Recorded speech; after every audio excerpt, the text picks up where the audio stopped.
In this video, we're going to take a look at removing the lower control arm ball joint from the Nissan Frontier, Xterra and Pathfinder 4x4 application, also known as the D22 chassis. When we take a closer look at the right side lower ball joint, we can see it's different from the left side. It does not have the tapered top right here to lock the nut. So the person who previously installed this ball joint might have used a Loctite for the treads. Since this is not a factory installed ball joint and it was replaced by a mechanic, we are going to experience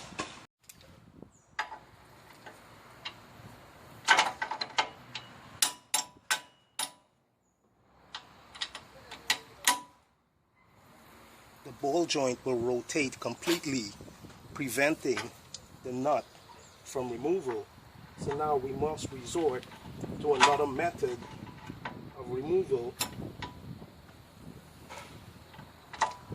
to release the nut, because this is not a factory Nissan OEM ball joint that was installed from the factory.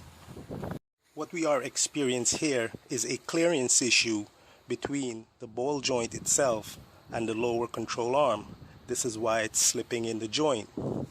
We are installing this high performance MOOG ball joint to prevent this rotation of the complete ball joint inside its lower control arm.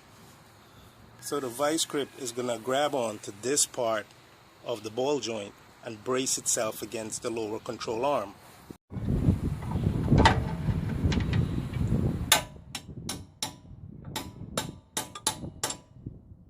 So you should use a hammer to do any kind of impact. It's never good to use the tool itself.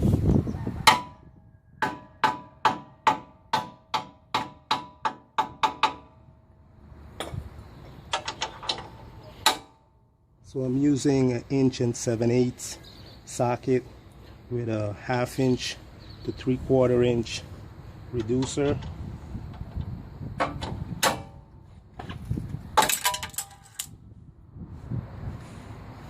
This is the best position for placing the vice grip onto the ball joint. So now the problem has truly become the Samsung phone and not the vehicle. So I repositioned the camera to show you where the new location for the vice grip is placed on the ball joint. Now it will place itself, or it will brace itself against this lip of the lower control arm.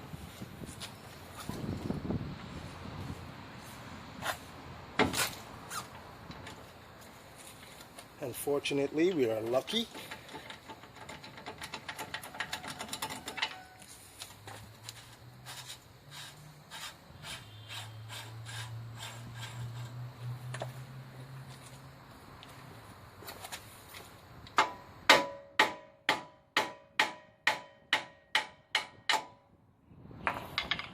And that's what you want to have in case you should run into a non-OEM or Nissan ball joint without the security lock. So this is the ball joint that I told you before is inferior because it does not have a grease nipple like the MOOG.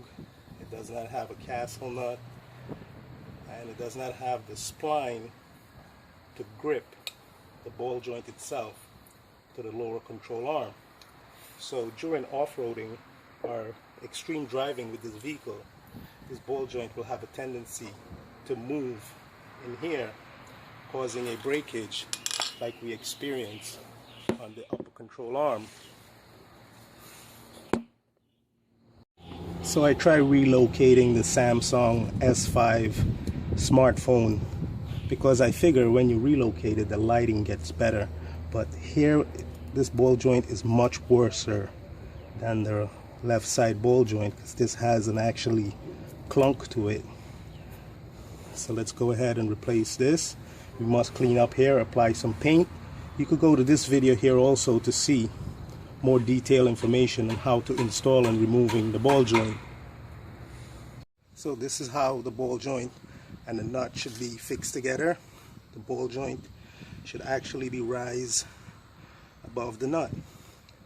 You're also going to want to use some Loctite to secure the nut and torque the bolt to 175 foot-pounds. Now let's go ahead and install the new Rancho upper control arm. You can go to this video here to see how to remove the control arm.